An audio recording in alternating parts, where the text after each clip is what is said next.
आज राजसमंद जिला मुख्यालय के एक ऐसे घटनाक्रम की चर्चा करेंगे जिसमें पहली बार कई बच्चे जिला कलेक्ट्रेट के पोर्च में बैठे दिखाई दिए, एक भूख हड़ताल की चेतावनी भी सुनाई दी, तो साथ ही जिला पुलिस राजनगर थानाधिकारी का एक ऐसा पहलू भी देखने को मिला जिसने हर एक को प्रभावित किया। शिक्षा अधिकारी का एक त्वरित निर्णय देखने को मिला, त्वरित कार्रवाई देखने को मिली जो उन नन्हे मुन्ने बच्चों के लिए बड़ी हितकर रही। तो साथ ही जिला प्रशासन ने भी उस खेल मैदान के अतिक्रमण को हटाने के लिए 3 दिन का समय मांगा, वहाँ से भी एक त्वरित कार्रवाई होती दिखाई दी। तो कुल मिलाकर आज के जिस घटनाक्रम की बात कर रहा हूँ वो घटनाक्रम अलग अलग मायनों में अपने आप विशेष बन जाते हैं, क्योंकि हम अमूमन देखते हैं कई बार उपखंड कार्यालयों पर या जिला मुख्यालयों पर, जिला कलेक्ट्रेट परिसर में लोग ज्ञापन अपनी बात को रखने के लिए आते हैं,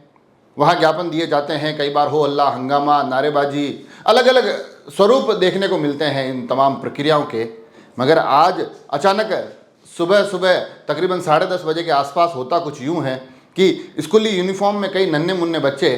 एक गाड़ी से उतरते हैं और जिला कलेक्टर के पोर्च के सामने आकर बैठ जाते हैं, बिल्कुल वहाँ जहाँ पर जिला प्रशासन के प्रमुख अधिकारियों की गाड़ियाँ लगी रहती है। ये नज़ारा देखकर हर कोई आश्चर्यचकित हो जाता है, आखिर ये नन्हे मुन्ने बच्चे स्पोर्ट्स में यहाँ बिल्कुल धरने की स्टाइल में क्यों बैठे हैं। उनके साथ हालांकि कुछ ग्रामीण भी होते हैं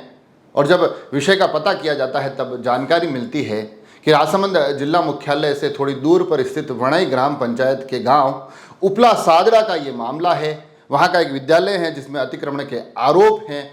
एक लंबी चौड़ी कार्रवाई की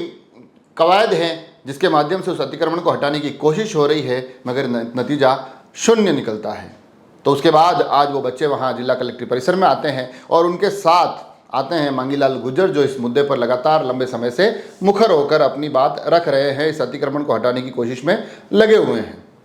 हालांकि इसके जो तकनीकी पहलू है वो आगे आने वाले समय में जांच के बाद स्पष्ट होंगे, मगर आज का ये अचानक जब ये घटनाक्रम होता है तो हर कोई आश्चर्यचकित हो जाता है, क्योंकि जहां एक तरफ मांगीलाल गुर्जर ये कह रहे होते हैं कि मैं भूख हड़ताल करूंगा यहाँ पर, वो तब तक करूंगा जब तक कि मेरी इस समस्या का समाधान नहीं हो जाता है, फिर चाहे प्रशासन, पुलिस कोई भी कार्रवाई करे, कोई भी सजा दे, मुझे मंजूर है। वहीं नन्हे मुन्ने बच्चे भी उनके साथ बैठे दिखाई देते हैं। स्कूली यूनिफॉर्म में वो नन्हे मुन्ने बच्चे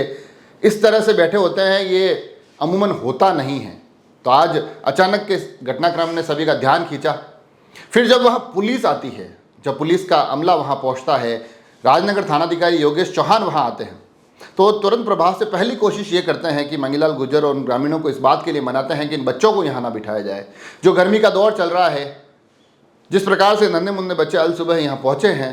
तो ये इनके लिए बेहतर नहीं होगा। समझाइश के बाद उन बच्चों को सामने वाले गार्डन में बिठाया जाता है और उसके बाद राजनगर थाना प्रभारी के द्वारा उन बच्चों के लिए कुछ जलपान की व्यवस्था की जाती है, नाश्ता वास्ता मंगाया जाता है, समोसे और कोल्ड ड्रिंक की व्यवस्था की जाती है। वो इस महत्वपूर्ण मुद्दे के बीच में भी इन तमाम चीज़ों को देखकर लोग उसकी तारीफ करते भी दिखाई देते हैं और बच्चों के चेहरों पर मुस्कुराहट भी नज़र आती है। हालांकि जो मूल मुद्दा होता है स्कूली मैदान के अतिक्रमण का, उस पर भी शिक्षा अधिकारी वहाँ मौके पर पहुँचते हैं। वो न केवल पहले मांगीलाल गुर्जर से बात करते हैं, उनसे समझाइश करते हैं कि इस मुद्दे की मेरे को जानकारी है, इस पर तुरंत प्रभाव से कार्रवाई करेंगे, मगर उसके बाद बहुत जल्द बच्चों के बीच में पहुँचते हैं और बच्चों के बीच में पहुंचकर पुनः उन बच्चों से आग्रह करते हैं कि हमें इस प्रकार से इस तेज़ धूप में यहाँ नहीं आना है। बच्चों को समझाते हैं और समझाइश के माध्यम से उन बच्चों को न केवल घर भेजा जाता है बल्कि अपने स्टाफ के माध्यम से सुनिश्चित करते हैं कि सभी बच्चे सकुशल घर पहुँच जाए। तो यहाँ पर भी कार्रवाई और मानवीय पहलू दोनों नज़र आते हैं और आखिर में आते आते जब चीज़ें पुनः भूख हड़ताल की तरफ बढ़ती है, जहां मांगीलाल गुर्जर ये आह्वान कर चुके होते हैं कि मुझे जब तक इस समस्या के समाधान की तरफ नहीं बढ़ाया जाएगा तब तक मैं भूख हड़ताल ख़त्म नहीं करूंगा, तो उस दृष्टिकोण से भी फिर जिला प्रशासन थोड़ा सक्रिय दिखाई देता है। अतिरिक्त जिला कलेक्टर नरेश मुनकर इस पूरे प्रकरण पर तुरंत प्रभाव से संज्ञान लेते हैं और 3 दिन में इस समस्या के समाधान का आश्वासन देते हैं। ये जो पूरा का पूरा प्रकरण आज हुआ है, हालांकि जब इसमें जांच होगी, जब समस्या की तरफ धरातल पर बढ़ा जाएगा, तब कितने समाधान होते हैं, क्या दूसरे विषय निकलते हैं, क्या इस पूरे मामले में कोई और पेच भी यहाँ नज़र आता है, ये सभी चीज़ें आगे आने वाले समय में स्पष्ट होगी। मगर आज का जो घटनाक्रम रहा जिसमें नन्हे मुन्ने बच्चों के विरोध प्रदर्शन की बात थी, भूख हड़ताल का जिक्र था, मगर उसके बाद पुलिस, शिक्षा विभाग और प्रशासन उनके मानवीय संवेदनाओं से परिपूर्ण व्यवहार के साथ साथ समाधान के भी शीघ्र कदम उठते दिखाई दे रहे थे। तो ये चीज़ें भी तमाम लोगों तक पहुंचनी चाहिए, ये बातें भी आप सभी तक आनी चाहिए। कोशिश करेंगे आगे आने वाले एपिसोड में इस पूरे विषय पर और भी कुछ अपडेट हो आप तक पहुंचा सके। आप जुड़े रहे राजसमंद एक्सप्रेस से। धन्यवाद।